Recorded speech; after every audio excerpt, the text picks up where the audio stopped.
Good afternoon. Hi, my name is Rosalie Olmsted. I'm WESIS Executive Assistant. It is an honor to have you all here today with WESIS strategic partner, SentinelOne. But before we get started, I would like to give a quick overview of the WESIS organization. We often go by our name, WESIS, because that is exactly what we are, a cyber sisterhood. WESIS is a 501c3 nonprofit organization with the mission to recruit, retain, and advance women in cybersecurity. Our community is made up of over 10,000 members in 99 different countries. We have over 70 professional affiliates and just reached a landmark of over 300 student chapters around the world. We offer a variety of initiatives and skills development programs, including our annual conference, which is coming up in April in Dallas, Texas, our leadership series, our job board plus, speakers bureau, mentor mentee program, and so much more. We owe all of our wonderful programs year round to our strategic partners. Our tier one partners specifically being Akamai, Amazon, Bloomberg, Carnegie Mellon University Software Engineering Institute, Cisco, Ford Motor Company, Google, Lockheed Martin, Microsoft, Optum, Sandia National Labs, and SentinelOne. Please do not forget to ask questions throughout today's webinar. If you have a question, drop it in the question box below, and if time permits, at the end, we will go through them during the Q&A session. If we're unable to make it and address all the questions, please feel free to reach out to our presenters on LinkedIn.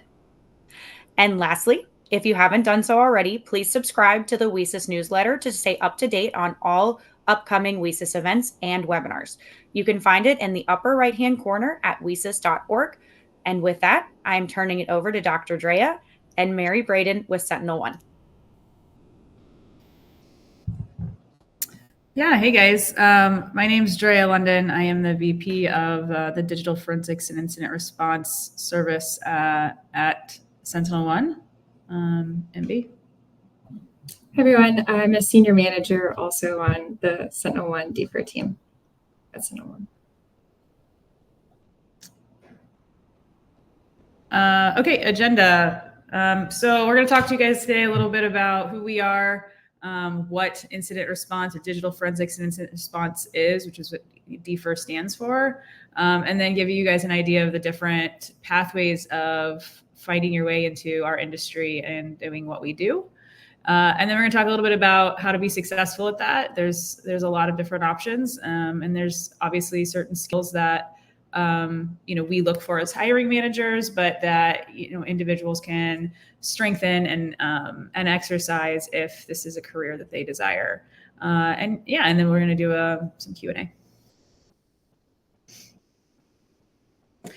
So, like I said, my name's Drea. I'm the Vice President of our Digital Forensics and Incident Response Service. We're a global service, meaning that we have 24/7 incident response support for SentinelOne customers. And I don't want to get ahead of myself. We talk a little bit about what that means in a couple slides, but my background, I started out in the Air Force Office of Special Investigations. I worked at a place called the Defense Cyber Crime Center, DC-3, and that's in Linthicum, Maryland. It's kind of close by to the National Security Agency and FANX. So I have a veteran military background, and we'll talk a little bit about that in a minute too. But post my military career, I went kind of directly into consulting, and I've consulted at a lot of different places, including IBM, a company called Strauss Friedberg, which in our industry is very well known. And then I did enterprise cybersecurity executive stuff for VMware and Wyndham before kind of coming back over here to SentinelOne. And all of those things matter in a few slides because there's a lot of different types of career paths you can take in this industry, and they all sort of mean different things, and they give you different experiences, and they all provide value. But at the end of the day, I had to come back to consulting. So Mary Braden. All right. Hi, everybody. So I'm Mary Braden Murphy, a senior manager on the DFIR team under Drea.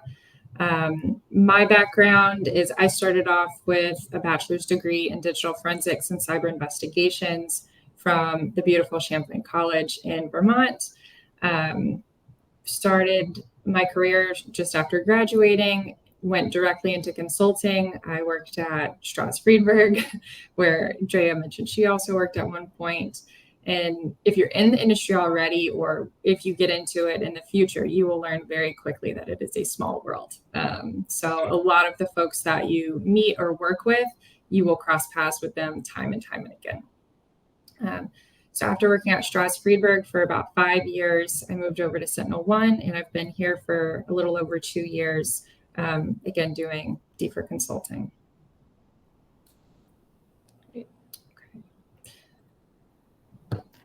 All right. So what is DFIR? DFIR, DFIR, people say it both ways, but it stands for Digital Forensics and Incident Response. So we're very much investigators of digital evidence. And that can be anything from file system artifacts on a laptop or a workstation or a server to pulling network telemetry from firewalls or any other security appliance related events, data loss prevention, DLP solutions, if you're looking for things like data that may be moving outside of a network or being exfiltrated by a threat actor, or being stolen by an insider threat, for example. So we really look at evidence from multiple different disciplines, multiple different hosts, and pull those things together to kind of correlate a sequence of events, just like a detective would, or in a more traditional crime sense.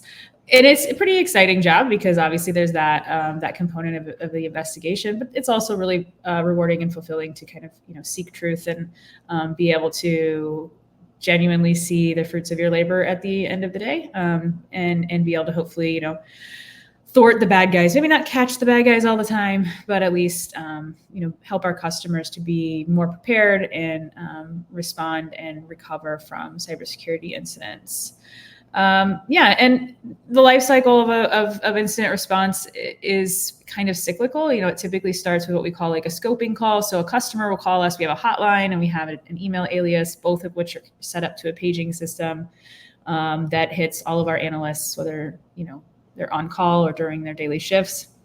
And an analyst will get on the phone with a customer, ask them what's happening. And that's a scoping call, where we kind of evaluate the size and scale of an incident to determine what our next steps are and what we need to do. At that point, we start collecting evidence in order to hopefully solidify any hypotheses we already have, assist in the eviction of the threat actor, help us just genuinely understand what's going on, evaluate what we call data at risk being a very legally friendly way of saying data exfiltration. And we analyze all of that evidence, build what we call indicators of compromise, or like threat actor behavior that we use to query additional evidence. So it's just this kind of like cycle of, I know this, I'm going to hunt for this in the rest of the environment to find other endpoints or systems that may be impacted by the fingerprint of the threat actor. I find more things during that process, and I run more hunts. So it's kind of a cycle up and until you have that comfort that you've evicted the threat actor, you have an idea of what's happened, you have an idea of what data is at risk, and you want to know what data is at risk because there's compliance requirements and notification requirements and regulatory requirements. So when a customer has a cybersecurity breach and data is at risk or taken or accessed by a threat actor, depending on the state and country and what type of data elements those are, there are notification requirements. I'm sure at this point, I don't think there's very many people over the age of 18 that haven't received at least one letter that says, hey, we X company, suffered a cybersecurity event. A lot of times they don't want to say more than event. And during that, your data may have been accessed by a malicious actor. And so here's a year of free credit monitoring or whatever. So oftentimes behind the scenes, we're the ones investigating the data in order for those companies to know who they need to notify and what they need to notify them about. But outside of that, you look at like the different components of what incident response looks like, what kind of cases we work on day to day. And it probably wouldn't be surprising to anybody that a lot of what we do right now is ransomware. I'd say that's probably been the case since about 2015. There was a very big shift right around then where, I don't want to throw a number, but definitely well over half of our incidents are going to be ransomware related, or there's some sort of extortion component to the work that we're doing. We also have a lot of phishing cases, honestly, like the phishing cases can go one of a few different directions. Oftentimes they also result in ransomware. But then we get cases for insider threats. We also call them bad leavers sometimes, where you might have somebody leaving a company and they want to either cause harm because they're disgruntled, or they're going to a competitor and they want to take sensitive information, or they're working with publishers or some sort of news agency where they're leaking information that's sensitive or dangerous for the company to leak. So we'll do insider threat investigations, and then zero-day attacks. So you're probably familiar with the concept of a zero-day, but if not, essentially it's vulnerability that is usually very, very severe, and it'll find its way into the news. Brand new Microsoft vulnerability, or O365 vulnerability, or one of the VPN solutions, and that vulnerability will be so serious that threat actors immediately start acting on it. And it's really crazy to watch this if you have access to the right type of network telemetry to see the internet just sort of like set itself on fire when things like this are released, and they start just scanning everywhere looking for vulnerable enterprises or vulnerable systems that are open to the internet. But when that happens, we get phone calls, right? We get a lot of phone calls from customers that say, I'm worried because I have this vulnerability. Can you tell me if something's happened already?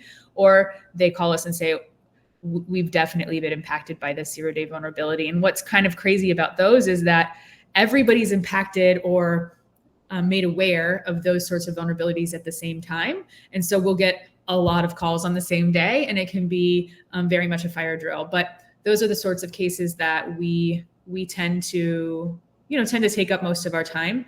I think the one thing that all of these things have to kind of in common, though, is it's very much emergency services, right? So you got to kind of be wired in the right kind of way to recognize that you're almost working in an emergency room type of situation. It is not a 9-to-5 job, at least not in the consulting realm, but it is very, very exciting and rewarding to do.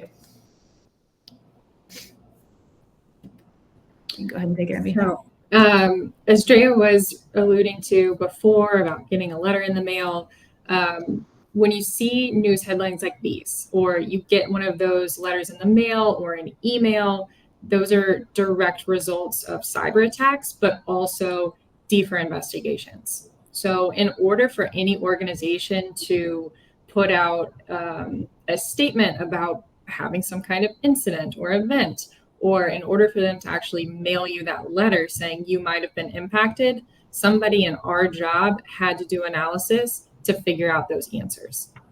So we play a critical role in these types of scenarios, and it directly translates to all the headlines you see in the news. So why is DFIR cool? If you haven't been sold yet, here are some 3 quick bullets on it. Every day is something new.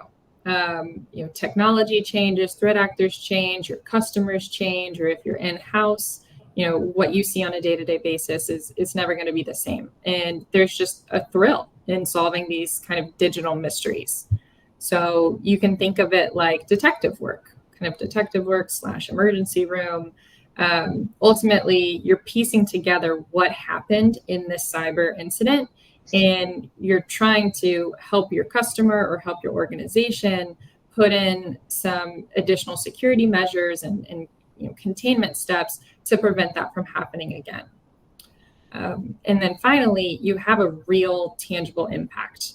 So you're protecting people, you're protecting organizations. Think of an example, if you've ever seen a hospital system attacked by ransomware, or school system completely down by ransomware. Those are having real life effects, whether it be on education, somebody's daily life, or somebody in a hospital who's, the machines they're hooked up to suddenly stop working. So this has a very, very important impact on our entire world. And then, just as an added little bonus, everybody is going to think that you're some kind of computer genius. I know I get calls all the time from families or friends. They see something in the news. They say, oh, do you know what this is? Or are you involved in that? So that's just a fun little aspect to it. So we're going to talk about the different types of ways to actually get into this industry in a role like this in DFIR. So there are 4 common pathways. This isn't, exhaustive. There's certainly going to be some anomalies or unique paths, but this is typically what we see. So number 1, formal education, certifications, transitioning from other IT roles or just other types of jobs in general, other careers, and then military and law enforcement. So each of them offer very diverse routes into DFIR. Again, they're not the only things that will lead to a successful career. For example, I've worked with folks who had a math degree, or they were first a lawyer and transitioned into DFIR or cybersecurity. And so there are a lot of transferable skills that can be brought in through other types of jobs, or skills learned through just certifications instead of formal education through a degree program. So we're going to dive into each one of these in more detail and just really highlighting how they can lead you down a successful path. So first and foremost, education and certifications. These are very direct pathways into the DFIR industry. So degrees like computer science, cybersecurity, digital forensics, like what I got my degree in, those provide foundational knowledge and the technical skills you need for a career. These aren't the only degrees, of course, but these types of hyper-specific degrees and programs are becoming much more commonplace. Just 10, 11 years ago, when I went to undergrad, my school was the only one who had a 4-year, a bachelor's program in digital forensics at the time. Now there are dozens, if not hundreds, of programs that have very specific cybersecurity focused degrees. So in addition to formal education, industry recognized certifications are a huge bonus for qualifications in a DFIR career. Yes, there are associated training courses with them, and that requires time investment on your behalf, but also often a good chunk of change.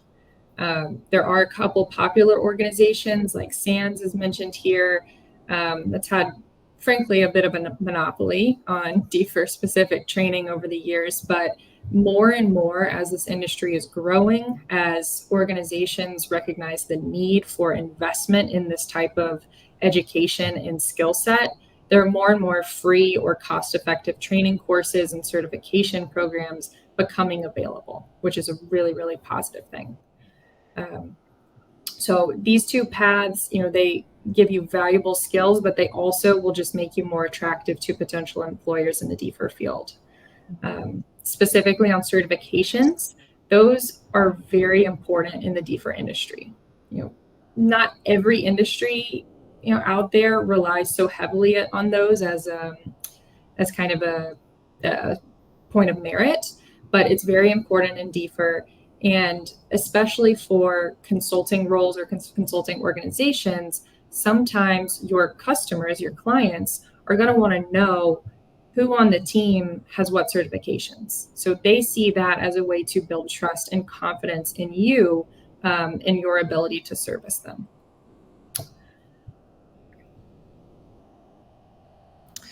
Okay, great. So looking at one of the other pathways that we see, pretty frequently is folks that just evolve from some other IT or technology related background. And this is actually a really great path to take if that's, an opportunity that you have. And it's because when you look at what our job entails, and I suggested this a little bit earlier when I was talking about the different log elements or evidence elements that we look at. We are responsible for evaluating data as evidence from literally almost anything electronic, right? And that can be, something so foreign as like a specific application log file, all the way down to like the basic elements. And I say basic, but they're really quite complex, of host-based operating system artifacts. So So recognizing that there's all of these different data elements that we pull in, having specialties or subject matter expertise in one of these other IT related fields can sort of bring you in the door immediately as an expert in at least one of those. We're often a jack of all trades, master of none.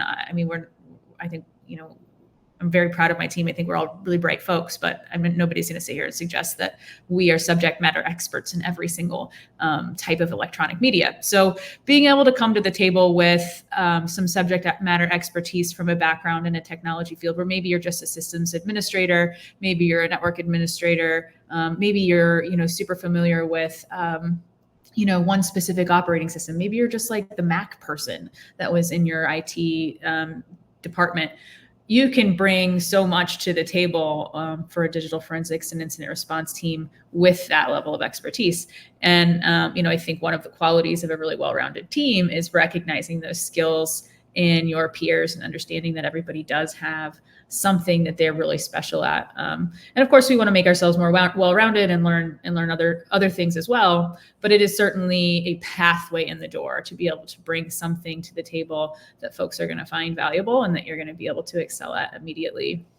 But yeah, if you're looking at opportunities to do that, coming right out of school, you might have an internship opportunity where you could work at your, maybe your school's help desk. I think Mary Braden's first job was actually at a help desk. And that's, again, just an opportunity to get hands-on with electronic media, start to evaluate what parts of technology super interest you and where you might be able to spend your time becoming not just a practitioner, but a subject matter expert in whatever it is that you're most interested in.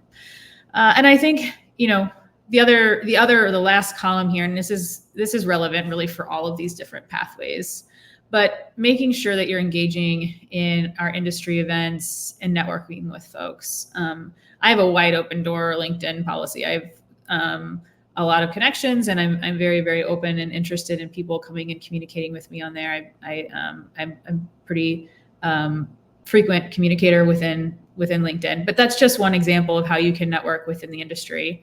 There's also, frankly, the fact that you're here at this webinar is, one step in the right direction to participating in some of these, engaging opportunities. But there's a lot of small cybersecurity conferences where, it doesn't cost $10,000 to register. In fact, there's almost always some sort of education discount or option.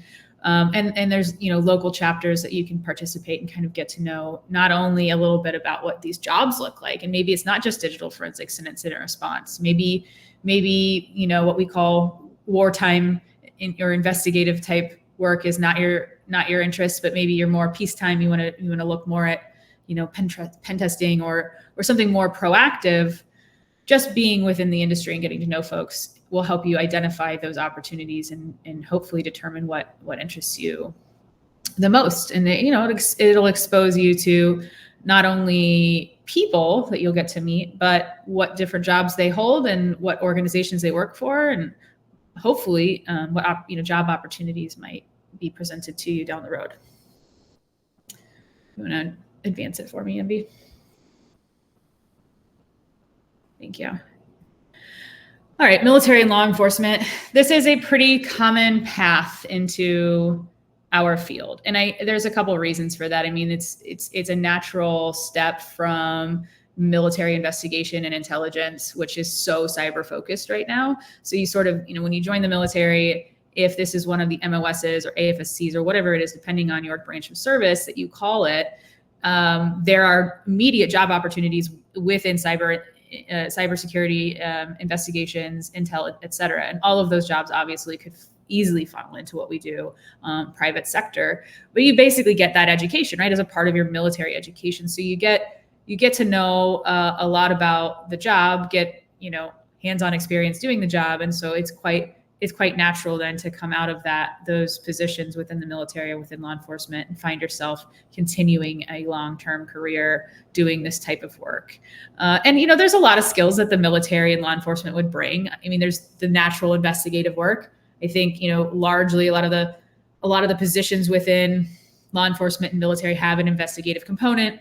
So you kind of, you come to the table with, 4, 6, whatever, however many years of service and experience in that obviously will naturally translate.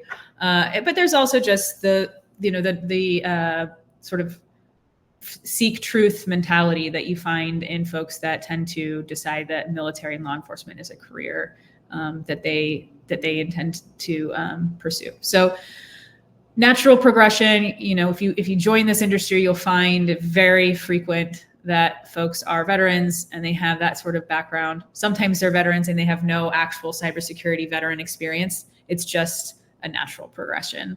And then you start looking at the networking opportunities that you would find or would be valuable for somebody from military and law enforcement. There's a lot of veteran groups that focus on cybersecurity.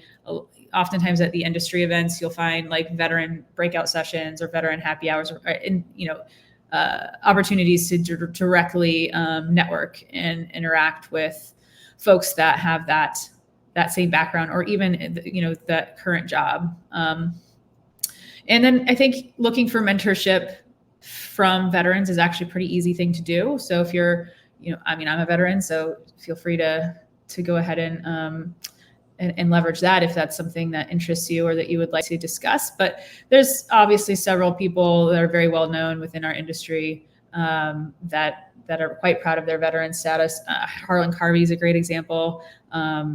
He's a Marine Corps veteran, and obviously he's written several of the really popular text specific to Windows operating system forensics, and he's got a really well-known blog. But yeah, so there's a lot of folks in the industry that I think are happy to provide mentorship opportunities or meet with folks who are interested in our industry and our career.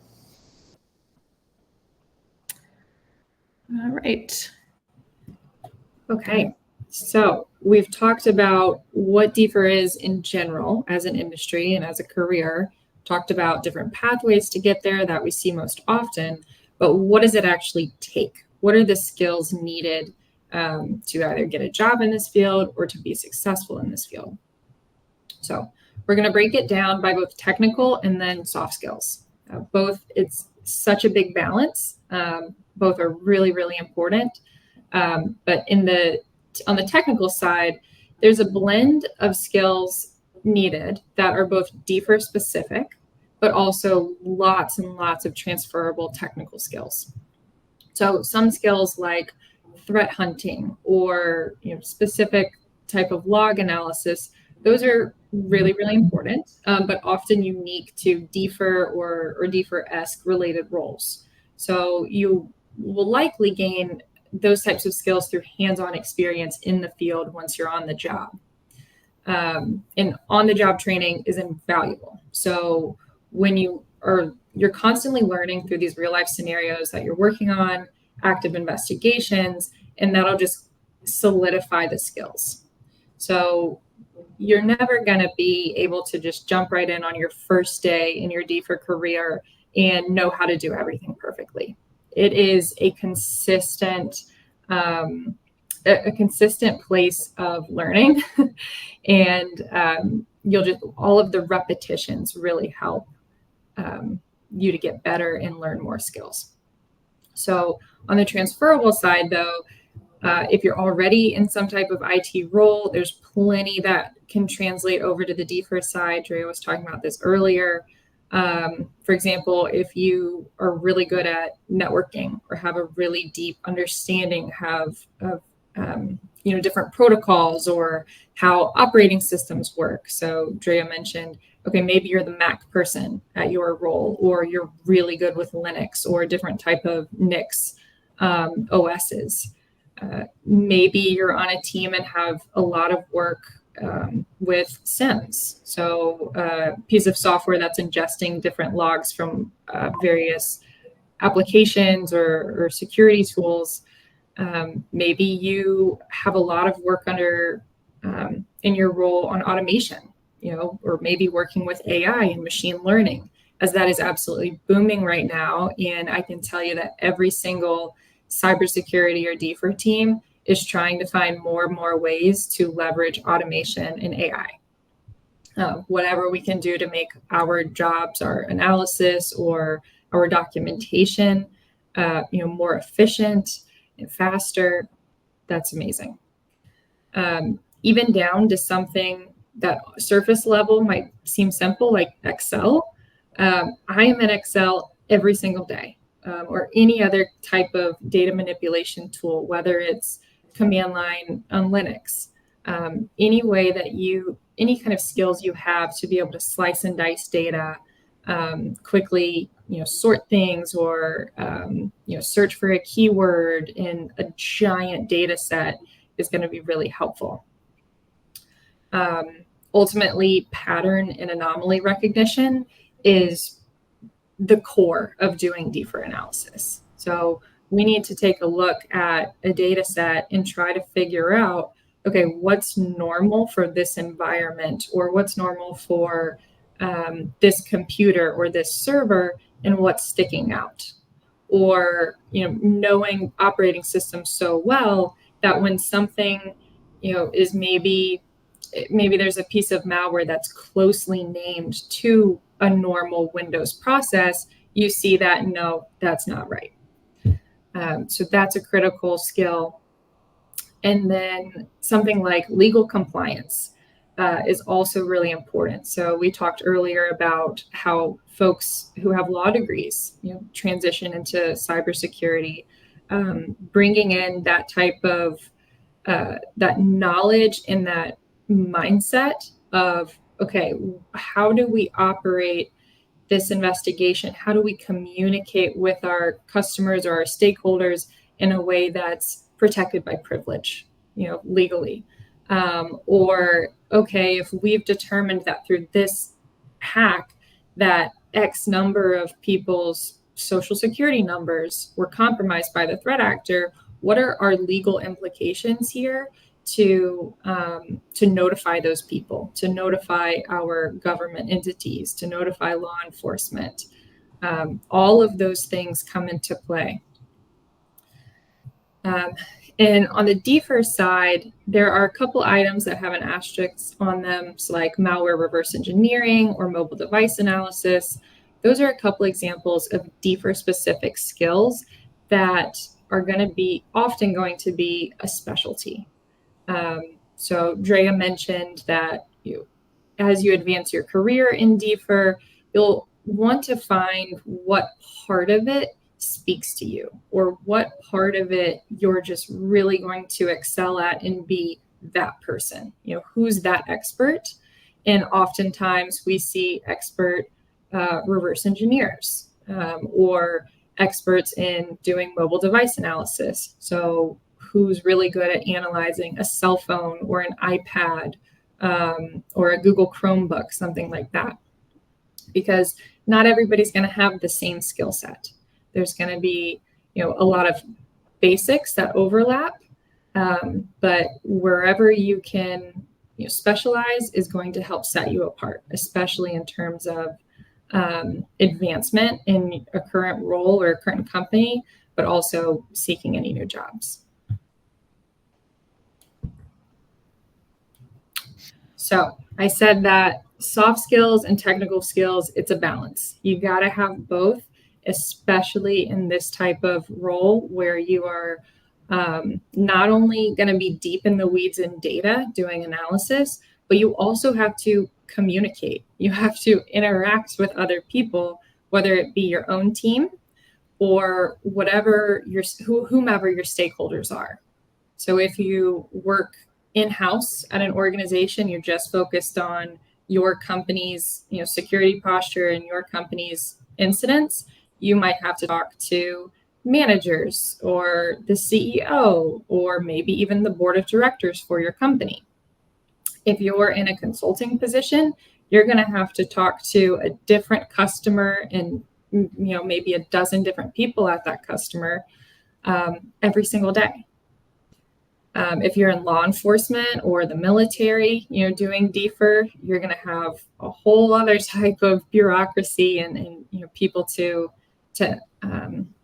work with there. So one thing I really want to stress about DFIR is it's a high stress job. And I don't say that to scare anybody, but it's important to know that and do a little bit of introspection and see, okay, how do I handle my stress? Do I take on the stress of others when they are in a crisis situation? How do I manage my time? Do I do a good job of being able to prioritize what is the most urgent? Or when you have 5 urgent things, how do you manage that and prioritize those? So it also really comes down to problem solving capabilities and having a high technical aptitude. So as we were discussing on that last slide and in general, there are a lot of technical skills involved here, a lot. You are deep in the weeds in data, in computers and servers and network logs. You have to be able to have a wide breadth of skills, but you also have to have that continuous learning drive. We'll talk about this in a future slide, but ultimately technology changes every day. Threat actors change every day. So you have to be on your toes. This is not a job or an industry where you can become complacent at all. You'll get left behind. So you have to have that drive. You have to have passion. We talked earlier about how this is a reactive type of industry.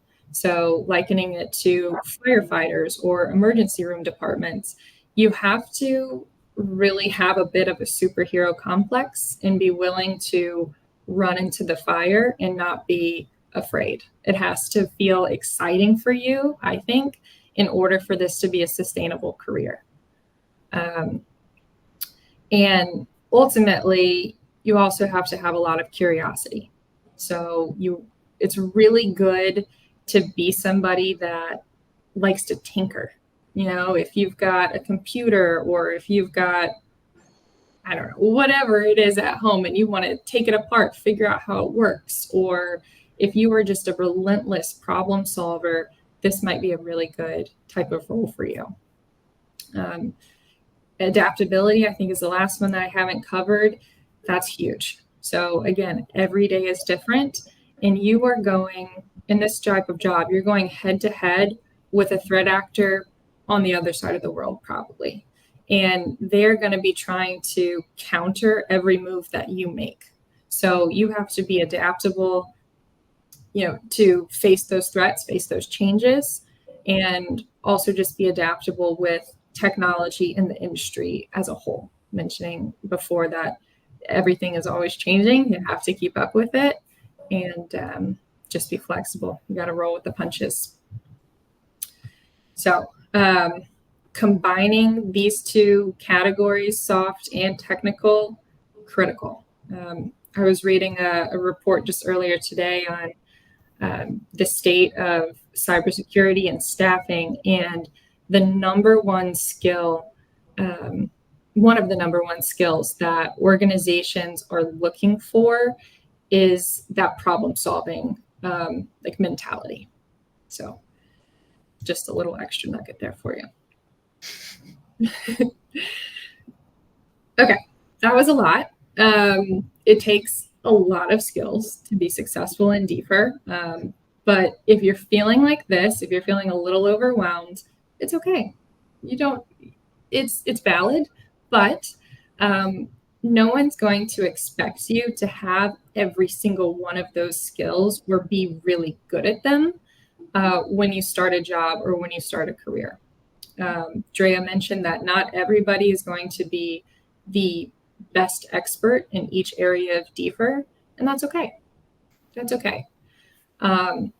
For a lot of the DFIR skills, it takes time and it takes practice, and repetition to feel more comfortable with it, to feel confident in it, and to really just learn.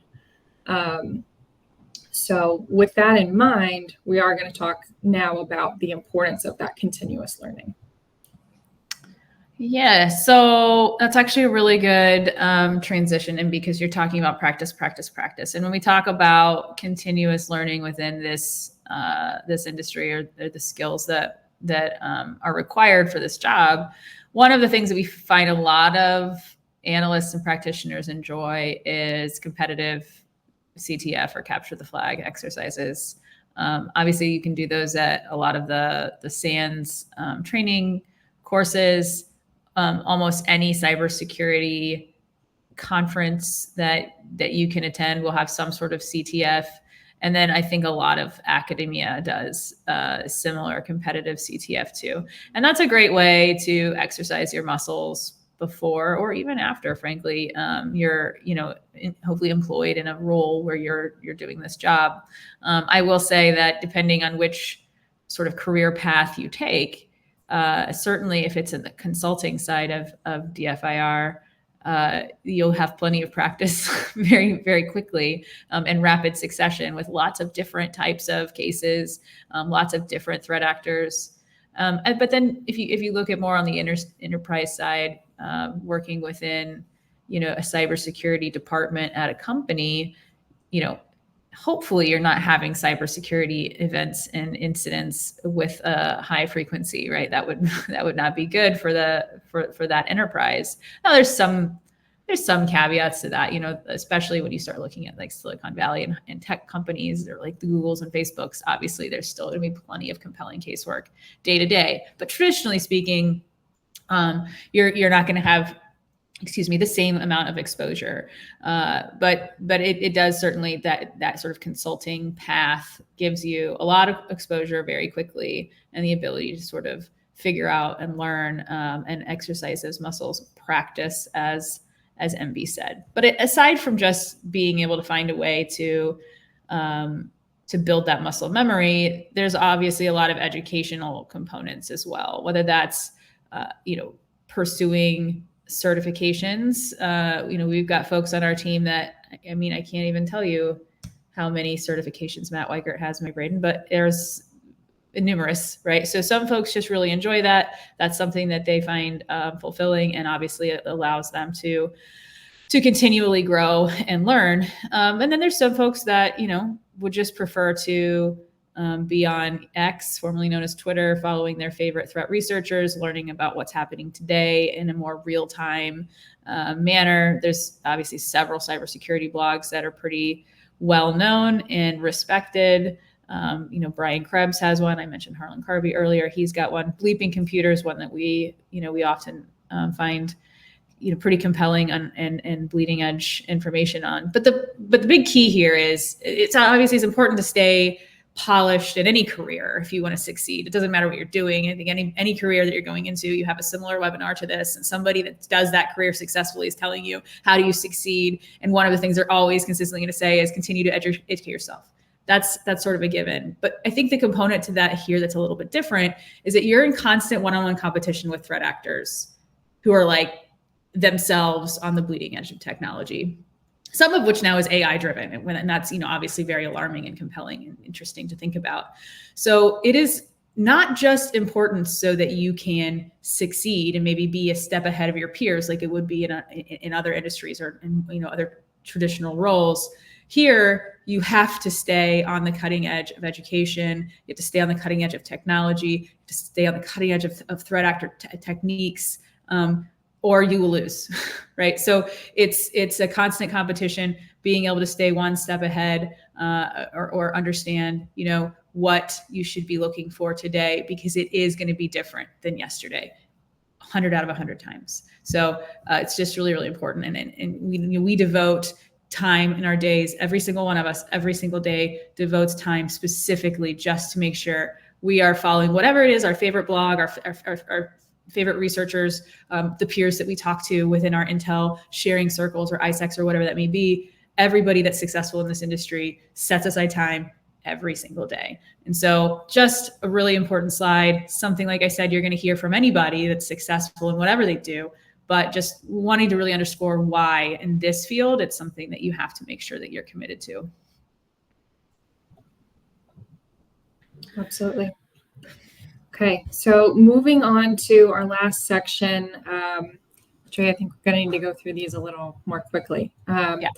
So first and foremost, some top strategies. So this is women in cybersecurity. So we're going to focus a bit more on the unique challenges that women face. But there are plenty of strategies to be successful. Case in point, Drea and I are here in front of you to tell you it's possible. So, overcoming implicit bias often means building confidence and resilience. This is a male-dominated field. We're seeking to change that. Hopefully, every single one of you can help contribute to that effort if this suits you. But also, networking is key. We've been emphasizing this. Seeking out mentors is also really important, whether that may be a professor or somebody you've met at a networking event like this. Maybe it's a family friend or just somebody that's in a technology position, even if it isn't DFIR specific. Just any kind of mentor in technology is a great start. Attending industry events, something like this. There are also tons of DFIR summits, virtual events that you can attend. Sometimes those are free, so that's always great to join in.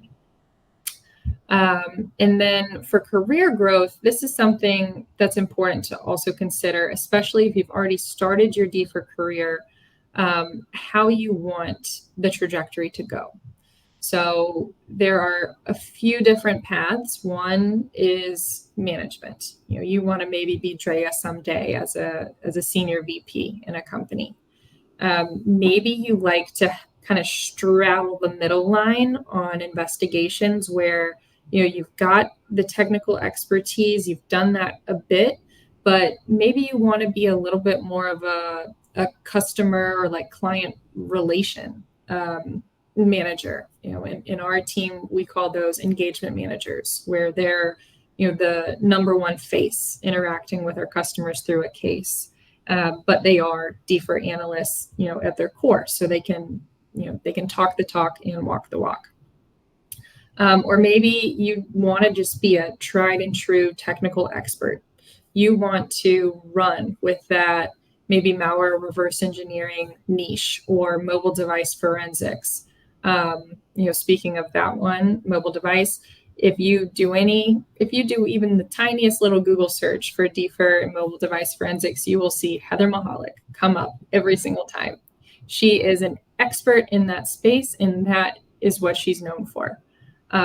So that's also a path to be hyper-focused on the technical side, find that niche.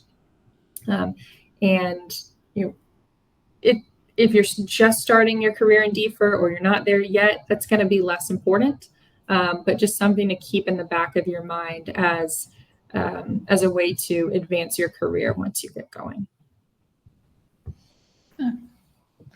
Thank you. You mentioned Heather in our small industry. Heather is former DCFL. Well, she was DCITA, but DC3, just like me. So it is very, very small community. But like you mentioned, Envy, I'm going to kind of race through some of these so we can give at least a few minutes for Q&A. Just some statistics here, interesting things, compelling things to think about when we start talking about diversity within our industry and unconscious bias or investigative bias and some of the contributing things to that. A couple things, though, just of note. 10,626 reported data breaches in 2023. This is double what we saw in 2022. And just like little nugget, these are only reported data breaches, right? So reporting a data breach is a complex thing that is not always actually happening when it should. So that number is obviously going to be much, much larger, but it's still a representative metric of the growth from year to year. 68% of those had a human element to them. This is something that, we are constantly working on within our industry, figuring out with security awareness programs and things like that, how to keep our humans aware and educated and prepared and hopefully prevent cybersecurity breaches. Average cost of a breach in 2023, $4.8 million. This is why there are things like cybersecurity insurance in the world these days. Breaches are very expensive. whether it's because you're paying a threat actor whatever extortion costs that they have, or you're paying folks like Mary, Braden, and myself, and dozens of others to recover and rebuild after a major breach, and then of course damages after that. Okay, but then we started looking at staffing, and there's a huge people problem in cybersecurity. Like MB mentioned, from an education perspective, more and more opportunities are existing today, more and more programs. And that's really because even like the Biden administration, I think it was in 2021, put out guidance about, hey, we need to fill X number of cybersecurity jobs in the coming years. And here's the paths to do that. That's not just within the government, that's private sector as well. We start looking at what our talent looks like. And this is where we really need to start putting in some work, right? I think 70% of analysts that are over 60 plus are white men. And, contrary to that, only 24% of analysts under 30 are going to be female. So we definitely, and this is just, gender bias, potential gender bias. We look at other metrics and statistics when it comes to race, religion,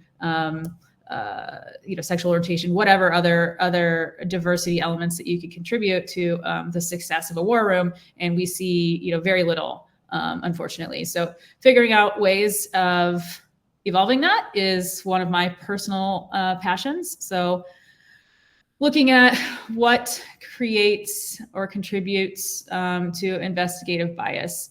Obviously, an individual's experience can contribute to investigative bias. You're going to see this a lot, even in more traditional, detective work. We start just looking at law enforcement in general or investigative work in general. A detective is often going to be influenced by things that they've done before, successes that they've had before, wherever they are, what their location is, and whatever sort of historical work that they have done, right? So you may say or believe that a specific homicide gang or group or drug-related group might be responsible for an event based on the fact that, I was just at the same corner last week. Well, that's not really enough information to make that sort of judgment call, but it happens every day. And it happens within our industry as well, in what we call threat actor attribution. And it's really important that we get threat actor attribution correct when we start talking about making those judgment calls. So attribution of a threat actor entails us saying, we know who this threat actor is. And because we know who they are, we know how they behave, and we know how to recover or respond to them. If you make that judgment call too early or without the right information, as you can imagine, you may miss really valuable pieces of evidence. You may completely miss some very sensitive data that threat actor may have accessed or taken just because you have assumed their motivation is X, where it may very well be Y. Then you start running down the wrong road. So making sure that you don't let your experience or your previous successes contribute too much to your bias or your attribution or your understanding of an event. And look, it's almost impossible to take that completely off the picture, and you really don't want to, right? There is value that you take from everything that you accomplish. It's just making sure that you keep an open mind. And I think there's also just a general sense of, again, going back to more traditional investigative work. Any victim wants to know who their assailant was or is as soon as possible. And so there's a lot of pressure within this industry to make those judgment calls very, very quickly, because it is a pretty important step to completion or to whatever we might define as success at the end of an incident. But again, if you misidentify those key points or key elements, or if you misidentify that threat actor attribution from the get-go, it can definitely just completely derail an investigation.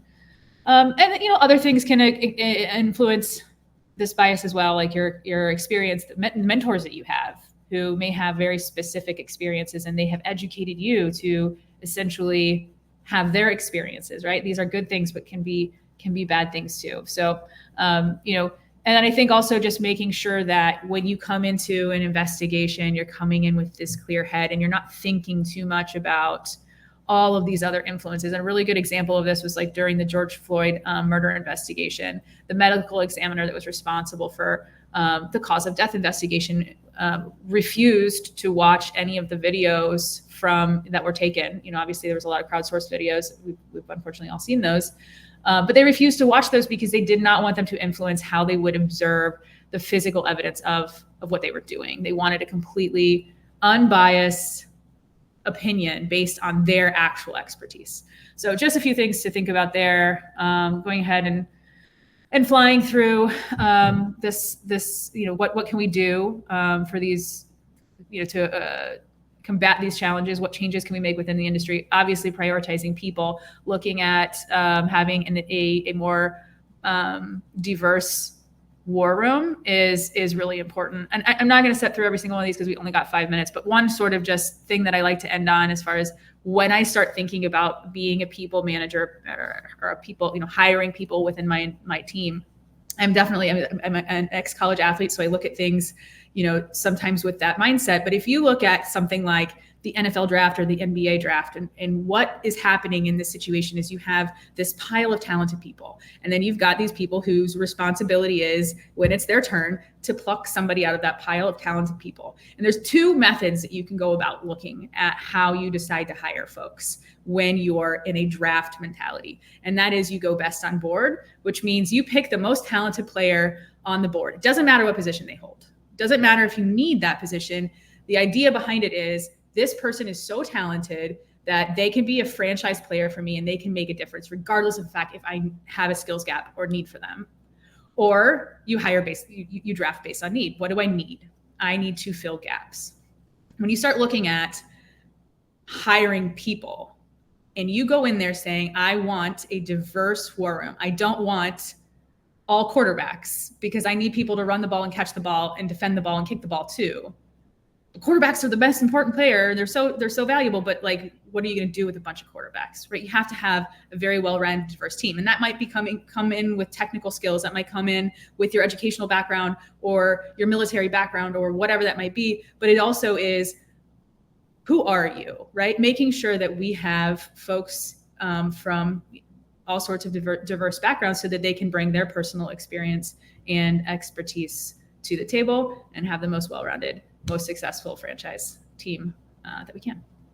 That's it for that one, Inby. Should probably just kind of move on to questions at this point. I think this is our last slide. Yes, I went through those on my end. Sorry, I didn't see that you hadn't advanced them. All good. Okay, so we have been getting lots of great questions. I've been replying to a few on the side as quickly as I can. One that I think would be really great, Drea, mind answering this, talking about stress level in the field. Is the compensation worth the stress? And what about work-life balance?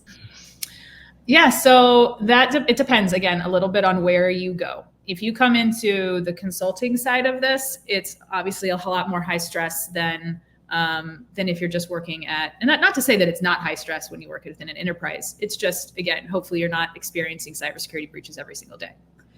There are ways of combating and supporting work-life balance, even on the consulting side. And that's something when I started the team here at SentinelOne, it was so important to me that we made sure from the beginning that we prioritized that. So I will never tell anybody that they're working 9 to 5. But how do we try our best to give individuals the best sense of a traditional workday? We have a follow us on model, meaning we have employees working natural daylight shifts throughout the world so that there can be a handoff from one time zone or one region to the next. But yeah, there's going to be late night work. Yes, there's going to be weekend work. And yes, there's going to be holiday work. The best thing that we can do is compensate folks for their time. Again, you've got to be kind of wired in the right way that you want to do this, or it will definitely drain you. But whenever somebody's got to take time out of their weekend or their holiday or whatever, we make sure and find additional time for them to take down the road. The stress level is, again, kind of dependent on where you fall. Within the consulting realm, again, this is all you do all day. So to some extent, you get used to it, right? And so maybe you're a little bit more conditioned, where if you're on the enterprise side, if it doesn't happen every day and it does happen, it could be the worst day of your life, right? So there's elements of having the volume on the consulting side, but maybe also a little bit of, normalcy. Great. So we're having a lot of questions about applying to jobs, how to make a resume more attractive, or just kind of how to get your foot in the door initially, even for that interview.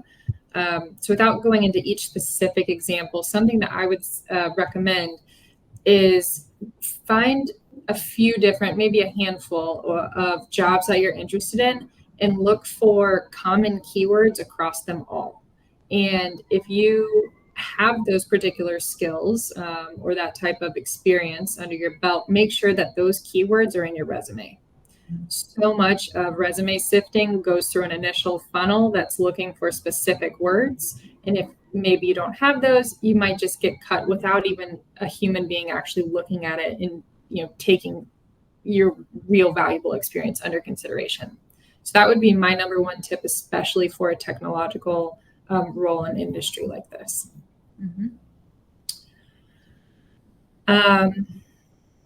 Let's see. Drea, there are a couple about translating military or law enforcement. If folks don't necessarily have cyber experience from military or law enforcement, what kind of tips do you have for them to break in? Sure. I also want to answer this one that asks if I could go back 20 years, would I choose this career? 100%. There's not been a day of my life where I would have ever changed my career path. I'm so lucky, so fortunate. I love what I do every day. Okay, but next question. So yeah, translating military experience has made me not cybersecurity specific. I think, really lean heavily onto the networking. We definitely seek and value that experience when we look through resumes, because we recognize just frankly the attention to detail is so incredibly important within this job, because you're making some pretty significant judgment calls based on what you're looking at, what evidence you see, and that those judgment calls can make or break whether or not you actually evict a threat actor, make or break what a company has to do when it comes to how they notify millions of people maybe about what you're looking at. So the attention to detail is key. Anybody that's been in the military and has gone through things like basic training and is very, very keenly aware of how incredibly important that is. So I think there's a lot of skill sets that translate naturally, and I think we all recognize that. As far as breaking into a role or a position, there's a reason why we put that in every single one of those pathway slides, is really get into the networking. And for this individual, Sarah, feel free to hit me up on LinkedIn and we can chat.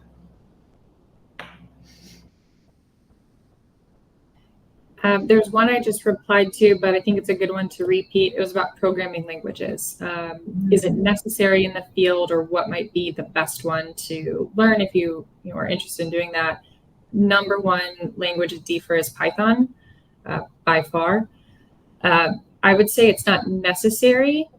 I'm not a programmer, but it is incredibly valuable. This talk is overrunning. But AI can regulate that now, so. So especially when it comes to automation work, I mentioned earlier in the talk that that's a really big part of the industry right now, trying to automate tools, come up with some quick scripts, help you, slice and dice some data. So that's really valuable. Do you see another one that jumps out as you wanted to address for the whole group, Drea? I haven't read them all. I feel like there's just tons and tons of stuff on here. I would love to answer your questions, folks. And like I said, LinkedIn, I'm fairly active, so I should see you, Drea London. It's pretty easy to find me, and my face is on there. So, and I say that because a lot of people in our industry don't put their face on LinkedIn, but my face is there, so you should be able to find me easy. Yeah, me as well. Okay, well, that seems like a good place to wrap. Thank you everybody so much for joining this. The attendance was beyond, I think, what either of us expected, but really, really appreciate it. So wonderful to see so many women interested in this field, trying to get into it. Really great. A lot of hope for the future. And again, like Drea said, happy to connect on LinkedIn. Thanks, everyone. Bye, folks.